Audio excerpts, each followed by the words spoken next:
Hi, this is Ennis from Never Stop Trucking, talking about the port strikes again in the East Coast and in the Gulf Coast. This has been really tough to watch. A lot of these facts are really ridiculous.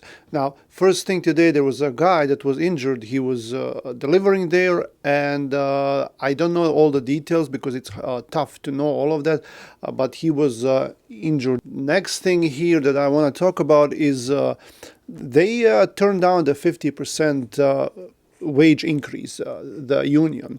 Now, they wanted 77% wage increase, and they offered them that 50%, I think it was over 6 years, but still.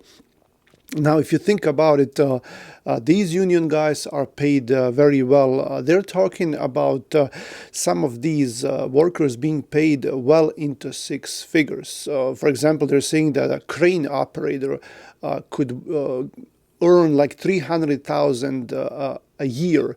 So they were offered 50%, and they turned it down. 50% increase. They want 77. So these guys want to make $500,000. So I'm not saying all of them are making that money, but a lot of them are. And 50%, that's a lot of money. That's a lot of money. I don't know how they can turn it down. It looks like they, from the very beginning, they have been set on getting that strike out there, because they've been turning everything down, and even the president is not willing to step in, and the president for sure has that kind of power.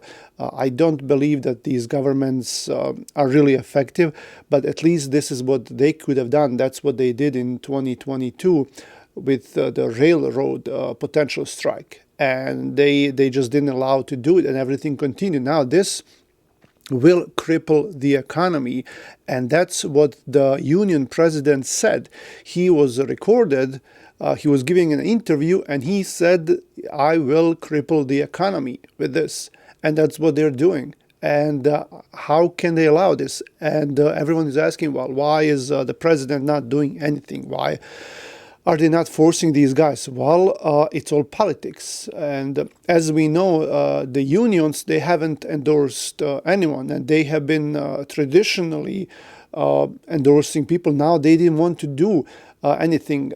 Usually they would go with Democrats, but this time they just couldn't. They just couldn't, but they said, like, we're not going to endorse anyone.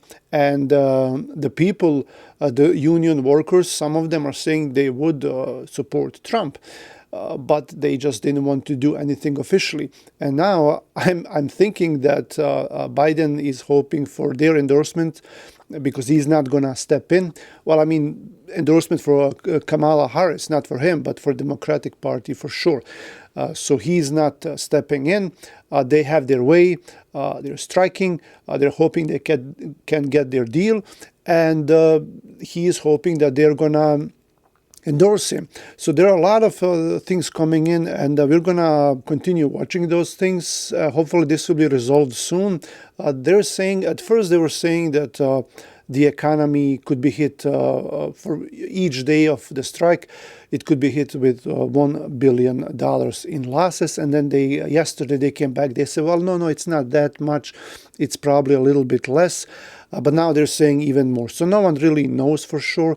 But the matter of the fact is that we are not going to be seeing a lot of goods imported. And some of them, even the goods that are made here in the United States, some of them cannot be exported either. So it's a big mess. It's a big mess, and we're watching to see what's this gonna do to stock markets, to trucking markets, to truck drivers, and hopefully it will turn out for the best. There were some comments on the channel yesterday on the video that I made about the port strike, and some of these were really good comments, and everyone is having their own predictions. People are saying, well, this cannot be compared to the COVID situation, because there were a lot of money was inserted into the economy. They just injected it.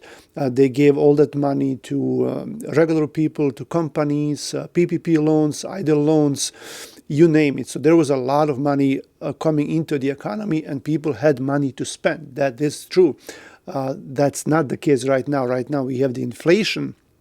The Fed is saying right now that they will continue on cutting down the interest rates no matter what goes on with the port strike. So we'll see about that. People do not have that much money to spend once this is figured out, once there is a bigger demand.